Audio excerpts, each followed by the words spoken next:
Assalamualaikum warahmatullahi wabarakatuh. Waalaikumsalam warahmatullahi wabarakatuh. Perkenalkan, saya Faridina Safitri sebagai asesor 1 dan rekan saya.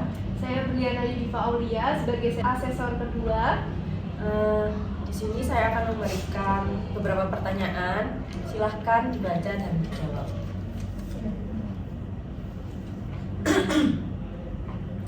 Pada 2021, PT Nippon Indosari mengalami krisis komunikasi akibat boikot di media sosial. #boikot sari roti yang dipicu miskomunikasi internal tentang pembagian produk gratis selama pandemi. Perusahaan berhasil mengubah narasi negatif menjadi positif melalui strategi komunikasi krisis sehingga penjualan justru meningkat signifikan. Jadi masalah utama itu berasal dari kurangnya transparansi internal PT Nippon Indosari Indo untuk pembagian produk gratis hanya untuk karyawan tertentu tanpa komunikasi jelas ke publik yang memicu asumsi negatif nepotisme. Hal ini diperburuk oleh respon awal perusahaan yang lambat dan juga defensif di media sosial, kemudian membiarkan narasi boikot menyebar liar hingga trending secara nasional. Menurut saya, kelemahan monitoring media sosial menjadi isu krusial dari tim PR gagal dideteksi isu dini saat hashtag mulai viral. Budaya perusahaan yang hierarkis juga menghambat respon cepat karena keputusan komunikasi harus naik ke level atas, menyebabkan delay 2-3 hari yang fatal dalam krisis digital. Menurut saya permasalahannya itu reputasi brand Sari Roti sebagai produk rakyat rentan rusak permanen jika krisis tak diubah narasinya. Data penjualan sempat turun 20% awal tapi pulih karena loyalitas konsumen kuat jika ditangani dengan benar. Menurut saya dari analisis masalah tadi yaitu ada kurangnya empati dalam komunikasi awal membuat publik merasa diabaikan. Kemudian perusahaan juga fokus bela diri daripada akui kekhawatiran konsumen. Pandemi memperbesar sensitivitas isu sosial ekonomi di mana boikot jadi bentuk protes kolektif terhadap ketidakadilan persepsi. Menurut saya alihkan fokus ke kampanye Sari Roti untuk semua dengan promo nasional dan live streaming produk higienis. Evaluasi pasca krisis via survei konsumen untuk perbaiki SOP komunikasi. Hasilnya penjualan naik 15% pasca krisis. Kalau menurut saya solusi yang bisa digunakan yaitu menggunakan pendekatan empati, di mana perusahaan bisa menggunakan atau memposting permintaan maaf tulus, akui kekhawatiran publik dan janji untuk melakukan program CSR seperti donasi roti gratis ke panti asuhan, kolaborasi dengan influencer netral untuk amplifikasi pesan positif.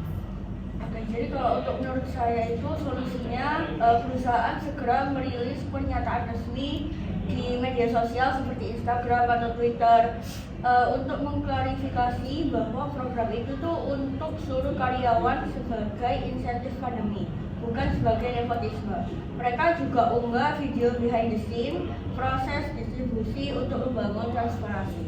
Menurut saya, solusi yang paling tepat adalah menerapkan strategi ekspansi, terintegrasi berbasis lokalisasi dan kolaborasi lokal dengan yang pertama itu adaptasi produk lokal yang dikembangkan varian roti sesuai selera Filipina melalui R&D lokal tanpa mengorbankan standar kualitas dari roti.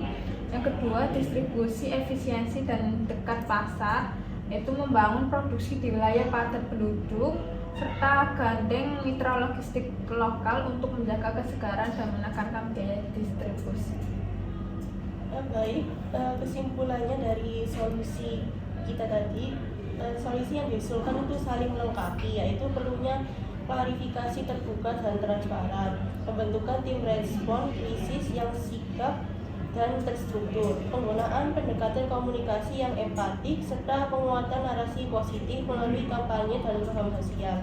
Nah, dengan mengkombinasikan respon cepat, empati, transparansi, dan evaluasi pasca krisis, Perusahaan tidak hanya dapat memulihkan reputasi, tetapi juga memperkuat kepercayaan dan loyalitas konsumen dalam jangka panjang. Baik, untuk soal yang kedua silakan saudara. Ekspansi ke Filipina, PT Nippon Indosari melakukan ekspansi ke Filipina karena potensi pasar besar dengan populasi 103 juta jiwa, menerapkan segmentasi demografis family oriented untuk semua usia.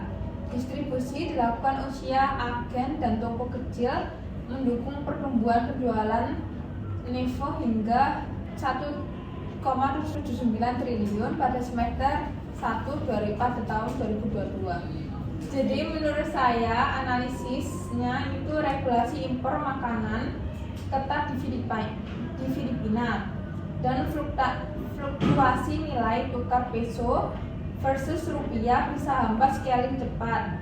Sementara segmentasi family oriented perlu diadaptasi budaya Katolik yang kuat dengan isu halal kurang prioritas. Menurut saya analisis masalahnya itu infrastruktur logistik Filipina yang tersebar di ribuan pulau mempersulit distribusi dingin untuk roti segar. Berpotensi peningkatan biaya operasional hingga 30% dan risiko produk kadaluarsa di toko kecil tradisional.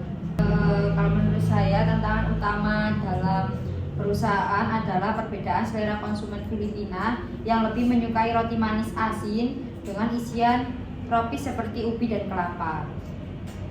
Berbeda dengan preferensi Indonesia, hal ini berisiko rendah adopsi produk jika tidak disesuaikan, ditambah kompetisi ketat dari brand lokal.